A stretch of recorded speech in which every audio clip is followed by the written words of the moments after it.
Welcome back to the channel. তো আজকে আমাদের কাছে আছে ওলার M75 মেকানিক্যাল গেমিং কিবোর্ড। তো এর ভেতরে কী কী পাওয়া গেছে সেটা একবার দেখি। আমি বক্স অলরেডি ওপেন করে রেখেছি, কারণ এক হাত দিয়ে খুলতে গেলে ফেটে হাতে চলে আসে। তো ফার্স্ট তো এই বক্সের মধ্যে আছে আমাদের কিবোর্ড। এটাকে সাইড করে দিই আর দেখি এর মধ্যে কী কী পাওয়া গেছে।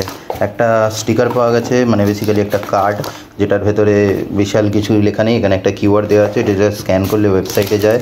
একটা কি পুলার আর একটা কেবিল। অবভিয়াসলি এটা ব্রেডেড কেবিল নয়, normal USB type C to type A cable. আর চারটে কি রয়েছে, ঠিক আছে, যেগুলোর কোয়ালিটি খুব একটা ভালো নয়। তো যাই হোক, দেখা যাক যে আমাদের মেন যেটা সেটা কীরকম। তো এই হচ্ছে আমাদের কিবোর্ড ওলা M75।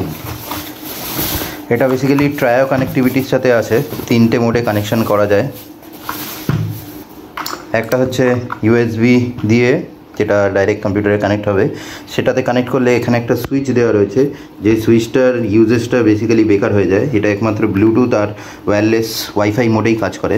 তো এখানে ওলার ব্র্যান্ডিং করা 2.4 GHz-এর ডঙ্গেলটা লাগানো রয়েছে, যেটা অবভিয়াসলি ম্যাগনেটিক নয়, নর্মালভাবেই লাগাতে হয়, সাবধানে রাখতে হবে।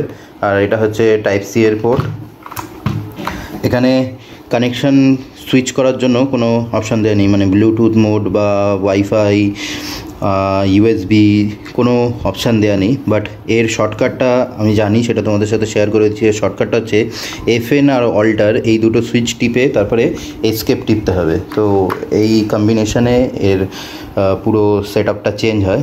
এখানে বাটন রয়েছে, এটা বেসিক্যালি সাউন্ডের কন্ট্রোলারে কাজ করে, প্লাস এটাকে প্রেস করে করে এর RGBকে কন্ট্রোল করা যায়। ও RGB বলতে কি মনে পড়লো, এটাকে অন করতে হবে। যদি ওয়্যার মোডে না থাকে, তো যেহেতু ট্রায়ো কানেক্টিভিটি, এটা ওয়্যার মোডে দিলে তখন অটোমেটিক সব RGB জ্বলে যায়। বাট ওয়্যার মোডে না থাকলে তখন এটাকে কানেক্ট করতে লাগে। এটাকে অন করার পরে আমরা এরকম বিভিন্ন কালার দেখতে পাবো, যেগুলো অলরেডি প্রিসেট রয়েছে। এটা 75 to 80% লেআউটের সাথে আছে। তো এই হচ্ছে কিবোর্ড। তোমাদেরকে সাউন্ডটা একবার শুনিয়ে দিচ্ছি, ভালো করে সাউন্ডটা শুনে নাও।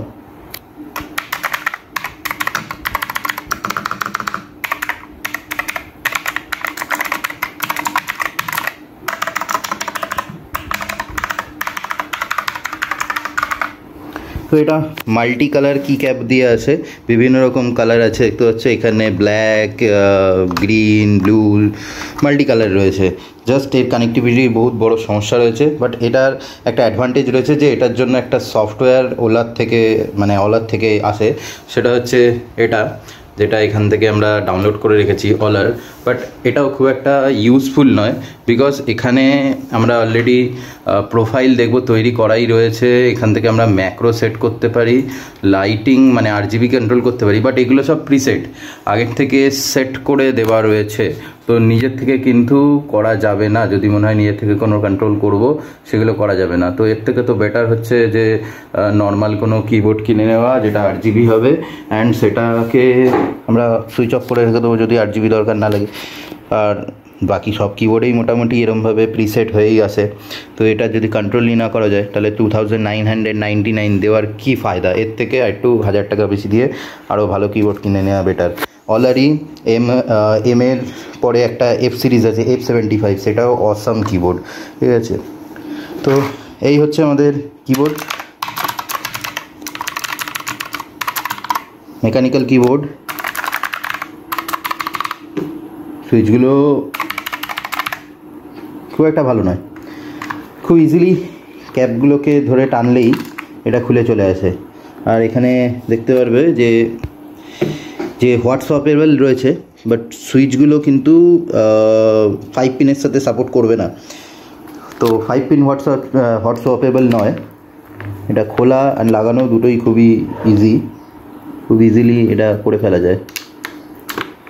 তো চলো, আজকের ভিডিও আপাতত এইটুকুই রাখলো। যদি ভালো লেগে থাকে, যদি আরও কোনো কিছু ইনফরমেশান দরকার লাগে, তাহলে কমেন্টস করে দিতে পারো। আর চ্যানেলটাকে লাইক, শেয়ার অ্যান্ড সাবস্ক্রাইব।